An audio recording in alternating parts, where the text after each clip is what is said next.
ترقی کا دور ہے، سائنس کا دور ہے، ٹیکنالوجی کا دور ہے، ترقی کا دور ہے. ایسے دور میں آج تک کوئی سائنسدان بتایا سمندر میں کتنے لیٹر پانی ہے، آسمان میں کتنے تارے ہیں، دنیا میں کتنے درخت ہیں، درختوں کے کتنے پتے ہیں. جو چیز ظاہر ہے اس کا حساب نہیں لگا سکتے، پھر اللہ کی نعمتوں کو کون گن سکتا ہے؟ اللہ تعالیٰ خود کہتا ہے میری نعمتوں کو نہ آج تک کوئی گنا ہے، نہ آئندہ کوئی گنے گا، نہ آج تک کوئی گنا ہے، نہ کوئی آج تک گنے گا.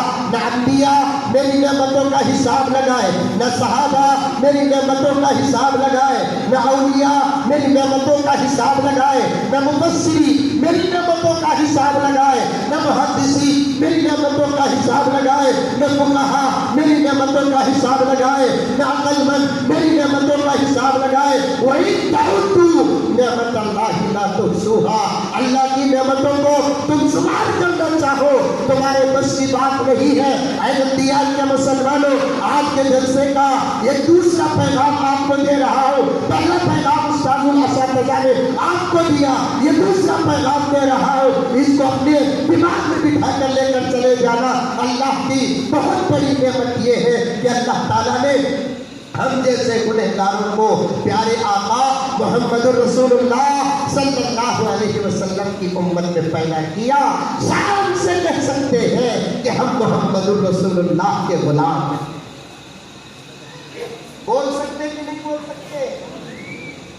کوئی اگر زمانہ پوچھے تم کون ہو تو یہ نہیں کہنا میں فلاں باپ کا بیٹا ہوں. تم کون ہو یہ نہیں کہنا میں فلاں ماں کا بیٹا ہوں. تم کون ہو میں فلاں علاقے کا ہوں. تم کون ہو فلاں بھائی کا بھائی ہوں. تم کون ہو تم میں فلاں ہوں فلاں ہوں. شان سے زمانے کو بتا دو. اگر زمانہ تم سے سوال کرے یا زمانہ مجھ سے سوال کرے میں بعد میں بتاؤں گا کہ میں مولانا زکریا کا بیٹا ہوں، مولانا غوث کا پوتا ہوں، مولانا کریم کا نواسا ہوں. یہ سات رشتے اور پہچان میری بات کی ہے.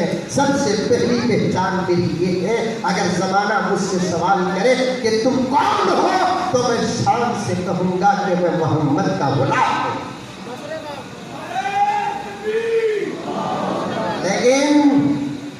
لیکن کہنے سے پہلے پہچان پیدا کرو. کہنے سے پہلے پہچان پیدا کرو. بلکہ نندیال کے مسلمانوں کہنے کی بھی ضرورت نہیں، زمانے کو پوچھنے کی بھی ضرورت نہیں. پھر غور سے سن لو ان جملوں کو. زمانے کو پوچھنے کی ضرورت نہیں، امریکہ کو پوچھنے کی ضرورت نہیں، یہودیوں کو پوچھنے کی ضرورت نہیں، عیسائیوں کو پوچھنے کی ضرورت نہیں، چاند کو خدا ماننے والوں کو پوچھنے کی ضرورت نہیں، سورج کو خدا ماننے والوں کو پوچھنے کی ضرورت نہیں، جانوروں کی پرستش کرنے والوں کو پوچھنے کی ضرورت نہیں کہ تم کون ہو. بلکہ ان غیروں کی نظر اگر ہم پر پڑ جائے تو وہ خود سمجھ لے کہ یہ محمد کے غلام ہیں. ان کو سمجھنے کے لیے ہمارے اندر وہ پہچان ہونا کہ نہیں ہونا. بغیر پہچان کے کوئی پہچانا جاتا ہے؟ علامت کے کوئی پہچانا جاتا ہے؟ میں اگر کہوں کہ میں ڈاکٹر ہوں کوئی یقین کرے گا؟ میں کہوں کہ میں لائر ہوں کوئی یقین کرے گا؟ میں کہوں کہ انجینئر ہوں کوئی یقین کرے گا؟ کیوں؟ ڈاکٹر ہونے کی علامت میرے پاس نہیں، لائر ہونے کی علامت میرے پاس نہیں، انجینئر ہونے کی علامت میرے پاس نہیں. اگر میں کہوں کہ الحمدللہ ثم الحمدللہ میرے رب کا کرم ہے، میرے نبی کا صدقہ ہے، اساتذہ کی محنت اور ان کی جوتیوں کا صدقہ ہے، میں حافظ قرآن ہوں، یقین کریں گے کہ نہیں کریں گے؟ میں عالم دین ہوں، یقین کریں گے کہ نہیں کریں گے؟ میں مسلمان ہوں، یقین کریں گے کہ نہیں کریں گے؟ اگر میں آپ سے پوچھوں کہ اے نندیال کے مسلمانوں تمہیں کیسے پتا چلا کہ میں عالم ہوں؟ آپ کہیں گے کہ حضرت آپ کے سر میں امامہ ہے، آپ کا لباس جھبا ہے، آپ پٹنے سے اوپر پہنتے ہیں، آپ قرآن پڑھتے ہیں، آپ بیان کرتے ہیں. یہ تمام علامات اس بات کی شہادت دیتے ہیں کہ آپ عالم ہیں، بغیر گواہی کے، بغیر دلیل کے، بغیر ثبوت کے، بغیر پہچان کے، جیسے دنیا میں کوئی پہچانا نہیں چاہتا، بالکل اسی طریقے سے بغیر پہچان کے کوئی محمد کا غلام ہونا بھی پہچانا نہیں چاہتا۔ آج مسلمان اپنی تمام پر پہچانوں کو ختم کر دیا، ٹوپیاں نہیں پہن رہا ہے، داڑیاں نہیں رکھ رہا ہے، لباس سنت کے مطابق نہیں پہن رہا ہے، عورتیں پردے میں میری بیٹھی میری ماں اور بہنیں، تم اپنے لباس کو چھپانے کے لیے، اپنی شرم اور حیا کی حفاظت کے لیے اسلام کی عطا کردہ ایک نعمت جسے برقع کہتے ہیں، یہ برقعے کو بھی معمولی نہ سمجھو، یہ برقعے کو بھی معمولی نہ سمجھو، یہ کالا غلاف ساری دنیا کے اندر تمہیں اس بات کو ثابت کرتا ہے، یہ کالا غلاف پہننے والی عورت کسی اور کی غلام نہیں، محمد کی غلام ہے۔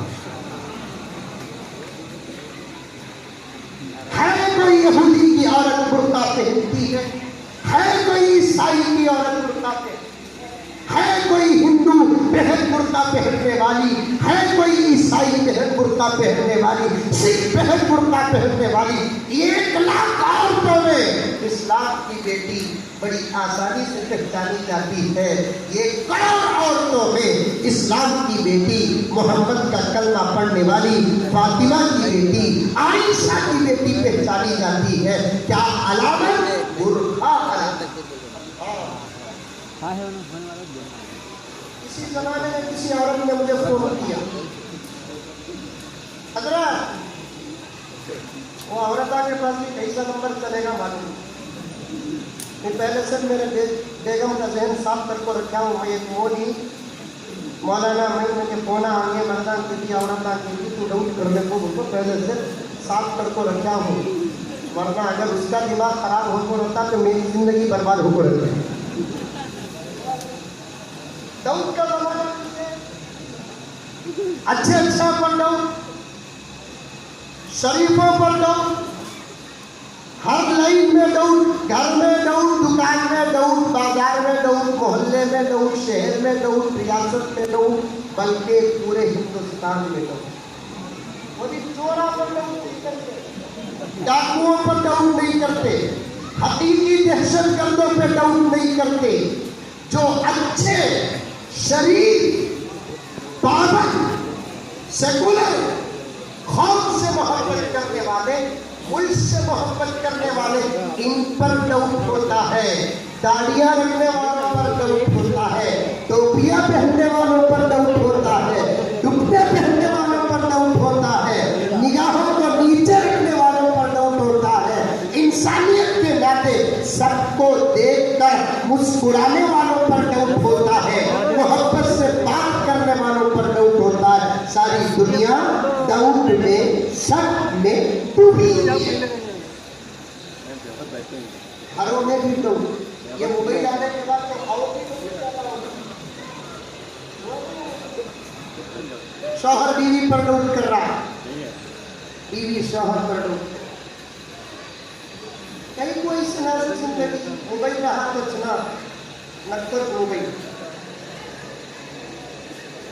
کس کا نہیں وہ فون کو پوچھتا امی کا، پھر بل بستی، پھر پوچھتا شوہر کس کا نہیں وہ فون ابا کا، پھر ضرورت کے بعد گھنٹی بستی، پھر پوچھتا کس کا نہیں وہ فون بھائی کا، پھر ضرورت کے بعد پھر گھنٹی بستی، کس کا نہیں وہ فون ہمارے کلیری بھائی کا، آخر میں پوچھتا رہتا، اس کا دماغ خراب ہو، کیا تمہیں ڈاؤٹ کر رہی سمجھے؟ میری آقا تیرا فون بجے تو یہ غیرت والے مرد کو ضرور ڈاؤٹ آئے گا، ڈاؤٹ اسے نہیں آتا جس کے اندر غیرت نہیں ہے۔ بیوی کی حفاظت، بیوی کی عصمت کی حفاظت، بیوی سے محبت، یہ غیرت والے مرد کرتے ہیں، کہیں میری بیوی کے فون پہ کسی کا نمبر نہ آئے، یہ غلط بات نہیں، اس کے لیے کام کر سکتے ہیں، یا تو موبائل نکال دو، یا نہیں تو موبائل کو فری چھوڑ ڈالو، بکری کو، کتے کو، بلی کو، مرغی کو بند کو رکھے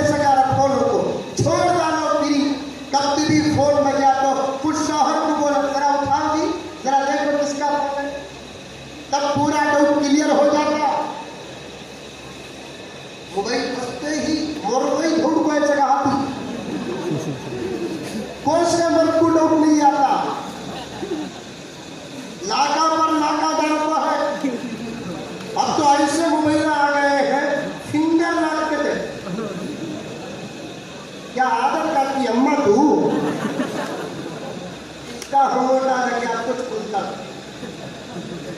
اب وہ بھی چلے گا ٹیسلا صورت بڑی تو کھلتا ہے وہ موبائل بھی ایسا ہے حضرت میک اپ کر کو اگر صورت پیش کری تو موبائل پورے کیا سے ایک مرتبہ میک اپ کر دی موڈ ہو کو اگر فوٹو پکڑی صبح کو اٹھتے ہی وہ موبائل کھلتا نہیں اسے کھولنے کے واسطے موڈ ہونا پڑتا کیوں ایسی مصیبت تو غرض بات لمبی ہو جائے گی عرض کر رہا تھا کسی زمانے میں کسی عورت نے مجھ سے پوچھا حضرت برقع پہننا ضروری کیا ہے ایسے سوالات شاید رندیال میں نہیں ہیں اللہ کرے کہ نہ رہے میں نے کہا کہ واجب ضروری تیری پہچان ہے وہ برقع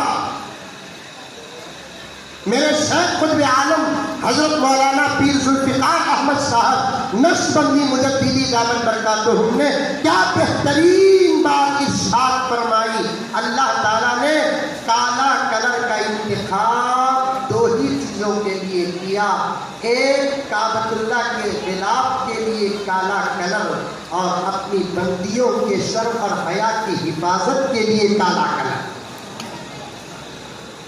مطلب کیا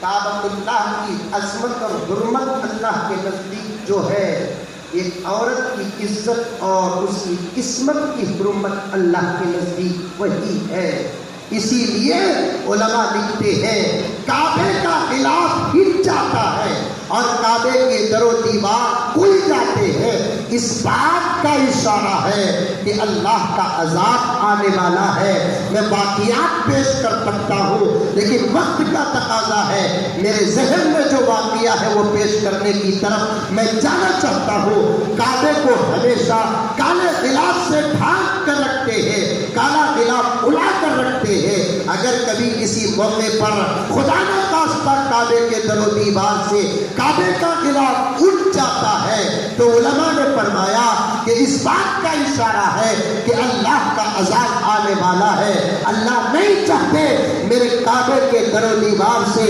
کالا غلاف ہٹ جائے بالکل اسی طریقے سے اللہ تعالیٰ چاہتے ہیں کہ میری بندیوں کے شرف اور حیا کی حفاظت کے لیے ایک کالا غلاف ہو اگر کوئی عورت اس کالے غلاف کو چھوڑ کر باہر نکلتی ہے تو یوں سمجھو کہ اللہ کے عذاب کو دعوت دے رہے پہچان ہے تمہاری علامت ہے لاکھوں میں پہچانی جاتی ہے یہ تمہیں خیر کرنے والی چیز نہیں تمہیں بند کرنے والی چیز نہیں بلکہ تمہاری عزت اور آبرو کی حفاظت کے لیے اسلام نے خاص تحفہ عطا کی اس کے خلاف کبھی زبان نہ کھولو اس کے بغیر کبھی گھر سے باہر نہ نکلو بنگلور میں دعوت و تبلیغ کی ایک جماعت کی کارگزاری ہمارے سامنے آئی آج کل عورتوں کی دعوت و تبلیغ کی جماعتیں نکلتی ہیں جائز اور ناجائز وہ نہیں بتاؤں گا میں اس لیے کہ اس وقت وہ ضرورت نہیں ہے اس کے نقصانات بھی ہیں اس کے فائدے بھی ہیں ایک جماعت ہندوستان کی مستورات کی آسٹریلیا یا نیوزی لینڈ گئی اور اللہ کے راستے میں نکلنے والے مرد اور اللہ کے راستے میں نکلنے والی عورتوں کی پابندی کے بارے میں کسی کا کوئی اعتراض نہیں فل ٹاپ ٹو باٹم عورتیں کیا برقع پہنی ہوئی ہاتھوں میں گلوز پیروں میں ساکس چہرے میں نقاب بعض اللہ کی بندیاں تو ایسی ہوتی ہوتی ہے کہ صرف آنکھوں تک کھلا رکھتی ہے. بعض اللہ کی بندیاں ایسی ہوتی ہیں کہ وہ آنکھوں کو بھی ڈھانپ کر پتلی جالی سے راستہ دیکھ کر گزر جاتی ہے. ان کو وہ آنکھیں زمانے کو دکھانا بھی پسند نہیں. وہ آنکھیں زمانے کو دکھانا بھی پسند نہیں. اللہ کرے کہ ہمارے گھروں میں ایسا پردہ ہو, ہر بچے کے اندر ایسا پردہ ہو. میری ماں ہے, تم اپنے پردے کو معمولی نہ سمجھو. تمہارے پردوں سے اللہ تعالیٰ رحمت کے برکت کے فیصلے فرماتے ہیں. اگر کوئی بیٹا اپنی ماں کے پردے کے واسطے سے دعا کرے, اللہ تعالیٰ اس کی دعا کو قبول فرما لیتے ہیں. اگر کوئی بھائی اپنے بہن کے پردے کے واسطے سے دعا کرے, اللہ اس کی دعا کو قبول کر لیتے ہیں. حتیٰ کہ اگر کوئی باپ اپنی بیٹی کی صحیح تربیت کر کے اسے پردے کے ماحول میں لاتا ہے اور اس کی بچی 100% پردے کے ماحول میں رہتی ہے, باپ کو کبھی زندگی میں پریشانی آ جاتی ہے, وہ رات کے اندھیرے میں کے دن کے اجالے میں گھر کے اندر کے مسجد کے اندر جا کر 2 رکعت نماز پڑھ کر اللہ تعالیٰ کے دربار میں ہاتھ اٹھا کر یہ دعا کرتا ہے اور دعا میں یہ واسطہ دیتا ہے, اے اللہ اگر میری بیٹی کا پردہ تجھے پسند ہے, اس کے پردے کے صدقے میری دعا کو قبول کر لے. خدا کی قسم بیٹیوں کے پردے کے صدقے اللہ ماں باپ کی دعاؤں کو قبول کیا. میرے شہر میں ایک واقعہ لکھا,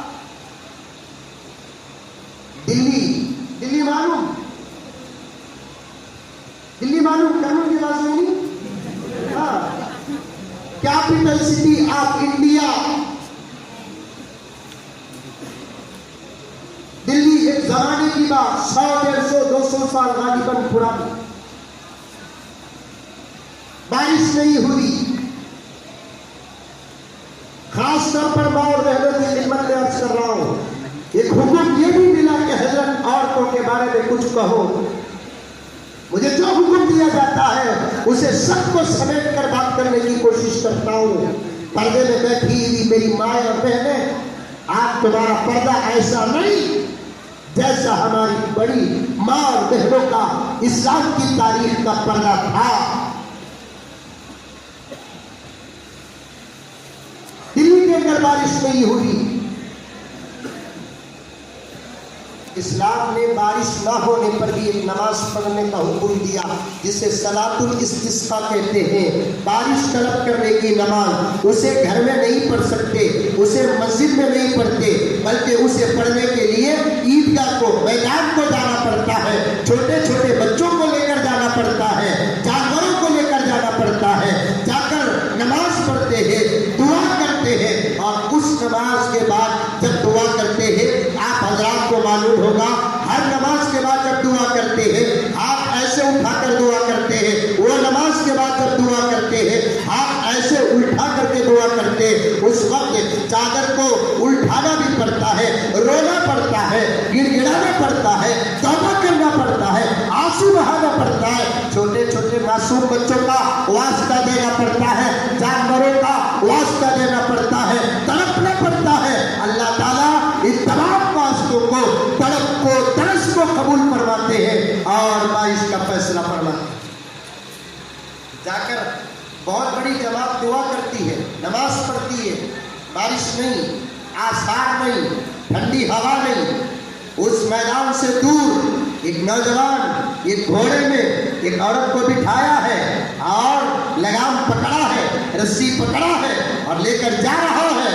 اچانک دیکھا ایک بہت بڑا مجمع ہے, فوراً اس گھوڑے کو جا کر ایک جھاڑ میں باندھ کر اس عورت سے کچھ کہا اور سیدھے مجمع میں آیا. آ کر مجمع والوں سے پوچھا, بھائیو کیا ہو رہا ہے؟ پورے لوگ جمع ہو چکے ہیں, کیا کوئی اجتماع ہے, کوئی جلسہ ہے, کوئی بیان ہے, کوئی دعوت ہے, کیا ہو رہا ہے؟ مجمع میں سے کسی نے کہا, وہ اللہ کے بندے نوجوان, معلوم ہوتا ہے کہ تو